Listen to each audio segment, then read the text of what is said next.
আমরা বাঙালিরা আর কত ধোঁকা খাবো বুঝতেছি না আমি। যেমন একটা উদাহরণ দিই, যেমন বাংলাদেশ ক্রিকেট টিম যখন দুই একটা সিরিজ জয়লাভ করে, তখন আমরা তাদেরকে শুধু বাঘের বাচ্চা না, সিংহ থাকলে সিংহের বাচ্চা বানিয়ে দিই। মানে বাঘের বাচ্চা বা প্লাস হচ্ছে তাদের প্রশংসা এমন মাত্রায় আমরা করি যে বাঘের বাচ্চা মানে স্বর্ণ বা বিশাল কিছু, বা বনে যে বাঘ আছে তার চেয়ে বেশি সাহস এদের। হ্যাঁ, গেল। কিন্তু এরাই যখন আবার টানা দুই তিনটা সিরিজ হারে বা বিশ্বকাপে গিয়ে খারাপ খেলে বা হচ্ছে এমন এমন পারফরমেন্স দেখায়, তখন বাঘ আইসা পরে বনের থেকে আইসা বলে, ভাই তোরা নিজেরা বাঘ বলে পরিচয় দিচ্ছে, তো আমি লজ্জা পাই। বা আসলেও তো বাঘ এরকম না এই জন্য। এবং আমরাও তখন বলি কি, এই কি তাহলে বাঘের বাচ্চা, লজ্জা পাইলাম বাঘের বাচ্চা উপাধি দিয়ে, আমরাই উপাধি দিলাম বাঘের বাচ্চা, আবার আমরাই উপাধি ফিরে নেই।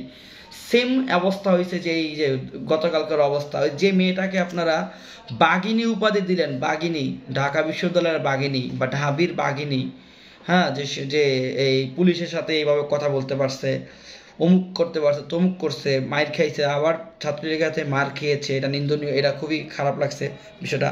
তো কিন্তু আবার পুলিশের সামনে কথা বলতে পারছে, পুলিশ থেকে জিজ্ঞাসা করছে সব কি কোটার পুলিশ কিনা। অর্থাৎ এই যে এই সমস্ত কথা শুনে সবাই উপাধি দিতে অলরেডি বাঘেনি, স্বাভাবিক, সবাই তার কথা বলতে পারে নাই। কিন্তু গতকালকে সেনাবাহিনী কর্মকর্তার সাথে যে আচরণ প্রকাশ করলো, তা যেন বাংলাদেশের খেলোয়াড়দের মতো একটা অবস্থা।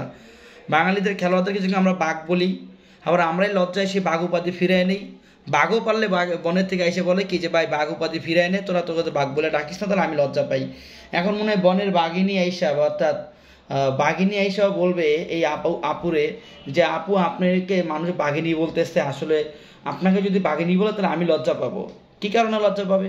সে সেনাবাহিনীর লোকের সাথে এমন এমন স্ল্যাং, এমন এমন ল্যাঙ্গুয়েজ ব্যবহার করেছে যা আনঅ্যাকসেপ্টেবল, যা আনএক্সপেক্টেড, এবং এটা হচ্ছে আসলে আনডিজায়ার্ড সেনাবাহিনীদের জন্য। তারা তো এটা আশাই করতে পারে নাই, তারপরেও তারা ধৈর্যের পরিচয় দিয়েছে। এবং একটা বিষয় মনে রাখতে হবে যে যে কারোর সাথে যতখানি আচরণ করাবে সে ততখানি ফিডব্যাক পাবে। এই আপুটাকে যা এমন, এখন যেরকম আমি বাঘিনী, আমি কখনো বাঘিনী বলি নাই, ফেসবুকে দেখছি অনেক, সেজন্য বলতেছি বাঘিনী উপাধি এখন ব্যক্তিরা যখন ফিরিয়ে নিচ্ছে, তেমনিভাবে কেন, তার কর্মের কারণে, তাই না, ফিরিয়ে নিচ্ছে।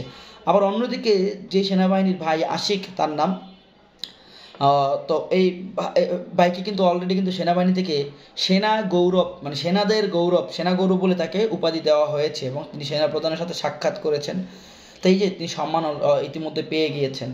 তো আমি আল্লাহর রাস্তায় একটা শুধু কথা বলবো যে বাংলার ভাই বোনদের, যে আপনারা জেনে না বুঝে কাউকে বাঘ, কাউকে বাঘিনী উপাধি দিবেন না। পরবর্তীতে কিন্তু ঘটনা বাংলাদেশ ক্রিকেট টিমের খেলোয়াড়দের মতো প্রকাশ পাবে, পরবর্তীতে কিন্তু এই আপুর মতো ঘটনা প্রকাশ পাবে। সুতরাং কাউকে বাঘিনী বলার আগে আরেকটু আরেকটু সাবধান হওয়া প্রয়োজন।